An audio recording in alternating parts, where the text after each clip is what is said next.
9 अगस्त 2024 को कोलकाता के आरजी-कर हॉस्पिटल में 31 ईयर्स की पीजी डॉक्टर का उस हॉस्पिटल के सेमिनार हॉल में बड़ी ही बेरहमी से रेप और मर्डर कर दिया गया।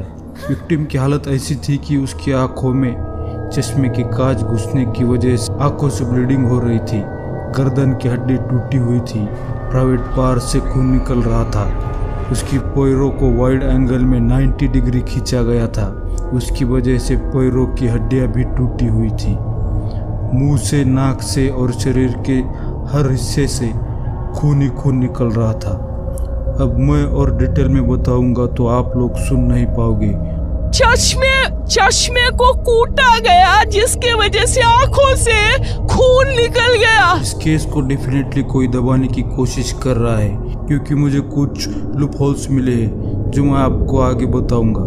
इस क्राइम में अकेला संजय रॉय मुजरिम नहीं है जो हमें बताया जा रहा है, इसमें और भी लोग शामिल है। शायद उन्हें बचाने की कोशिश की जा रही है।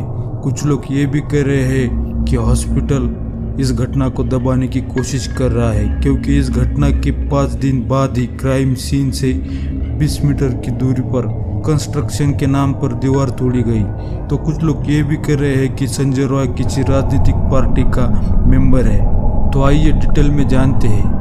9 अगस्त सुबह 10 बजे आरजी-कर हॉस्पिटल से एक कॉल आया। उस व्यक्ति ने कॉल उठाया।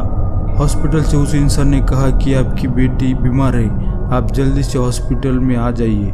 बस इतना कहकर फ़ोन काट दिया। उस लड़की के पिता को लगा मेरी अपनी बेटी से रात में ही बात हुई थी, वो ठीक थी, अभी अचानक उसे क्या हुआ, इसलिए उन्होंने दोबारा कॉल किया और पूछा कि आखिर हुआ क्या है। तो सामने वाले व्यक्ति ने कहा कि आपकी बेटी ने सुसाइड किया है, आप हॉस्पिटल आ जाइए। यह सुनकर उसके पिताजी रोने लगे और माँ भी फूट फूट कर रोने लगी।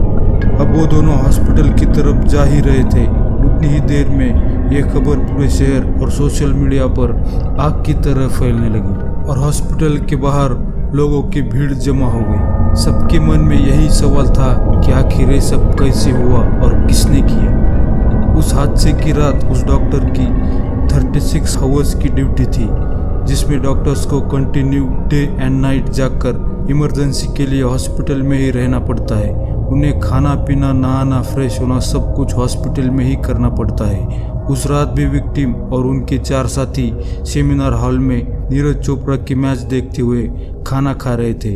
रात के 3 बजे उन्होंने डिनर किया और अपने अपने ड्यूटी पर चले गए, लेकिन विक्टिम यानी लेडी डॉक्टर थका हुआ महसूस कर रही थी, इसलिए उसने वही रुककर आराम करना ठीक समझा। सुबह के 4 बजे के करीब संजय रॉय उस सेमिनार हॉल में जाता है और डॉक्टर का रेप करता है। इसी दौरान डॉक्टर की मौत भी हो गई।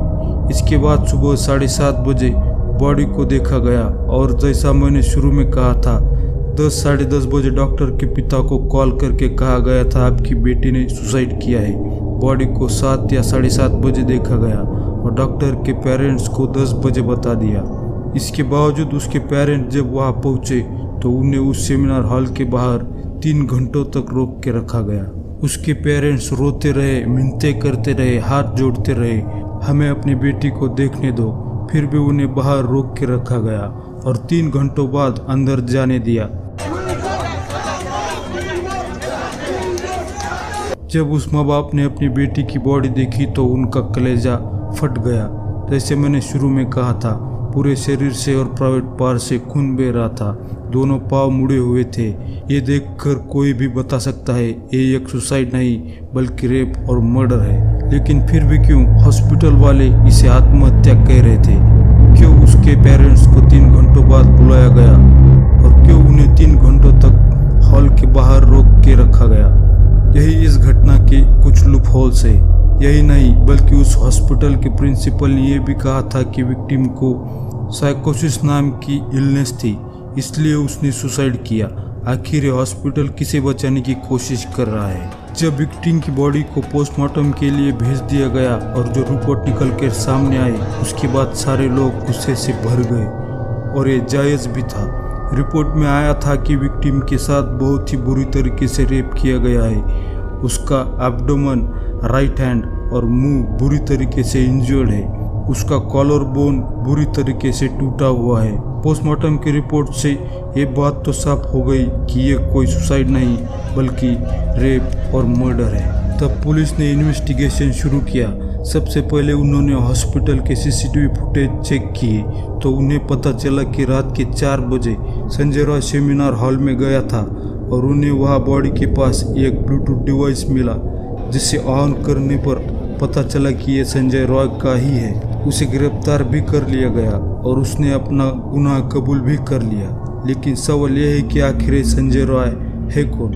संजय रॉय एक वॉलंटियर था, यानी कि पुलिस को ट्रैफिक के समय या ऐसे ही छोटे मोटे काम के समय मदद करने वाला। वो कोलकाता पुलिस का स्टिकर अपने बाइक पर लगा के घूमता था और कोलकाता पुलिस की टी शर्ट और कैप भी पहनता था। यह आदमी ना पुलिस वाला था न हॉस्पिटल में काम करने वाला, फिर भी उसे रात के 4 बजे हॉस्पिटल में एंट्री कैसे मिली? अब ये तो आपने सुना होगा कि संजय की 4 शादियाँ हुई थी और उसकी 3 बीबियाँ उसे छोड़कर चली गई उसके इसी बर्ताव के कारण। लेकिन इसके अलावा ये भी पता चला है कि संजय रॉय का ये पहला क्राइम नहीं है। इससे पहले उसने आरजीकर हॉस्पिटल से ही एक महिला का नंबर चुरा कर उसे फोन करके धमकाता था कि मुझसे मिलने आ जाओ। इसके अलावा कुछ महीनों पहले ही एक लेडी डॉक्टर ने संजय के ऊपर मिसबिहेविंग का केस किया था। इतने सारे क्राइम करने के बावजूद उसके ऊपर कोई एक्शन क्यों नहीं लिया गया? आपको क्या लगता है कि इस क्राइम में संजय के अलावा और भी लोग शामिल है? क्या इस केस को यहीं पर दबाने की कोशिश की जा रही है? कमेंट में बताना। और जैसा मैंने कहा था, इस वीडियो को ज़्यादा से ज़्यादा लोगों तक पहुंचाना है तो लाइक शेयर करो, यह आपका फ़र्ज़ है और यही आपकी